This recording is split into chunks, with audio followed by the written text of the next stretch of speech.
యాసంగి 2023-24 వరి పంట కొనుగోలు నిమిత్తం ధాన్యం కొనుగోలు కేంద్రాలను ఏప్రిల్ మొదటి వారంలో ప్రారంభించారని, పార్లమెంటు ఎన్నికల నేపథ్యంలో ధాన్యం కొనుగోలు ప్రక్రియలో ఎన్నికల ప్రవర్తన నియమావళిని తూచా తప్పకుండా అమలు చేయాలని జిల్లా కలెక్టర్ అనురాగ్ జయంతి అన్నారు. మంగళవారం జిల్లా కలెక్టర్ అనురాగ్ జయంతి సమీకృత జిల్లా కలెక్టరేట్లోని తన ఛాంబర్లో యాసంగి ధాన్యం కొనుగోలుపై అదనపు కలెక్టర్ రెవెన్యూ ఖీమియా నాయక్ తో కలిసి సంబంధిత అధికారులతో రివ్యూ నిర్వహించారు.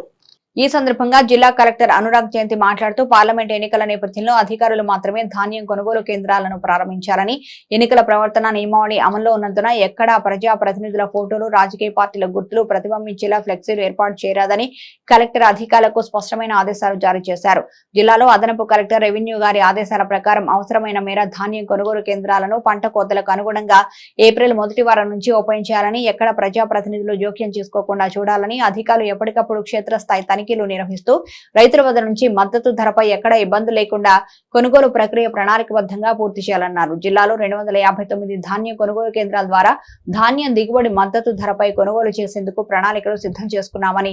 ఈ ఆసంగి సీజన్ లో గ్రేడ్ ఏ రకం ధాన్యానికి క్వింటాల్ 2203 రూపాయలు, సాధారణ రకం ధాన్యానికి క్వింటాల్ 2183 రూపాయల మద్దతు ధర చెల్లించడం జరుగుతుందని తెలిపారు.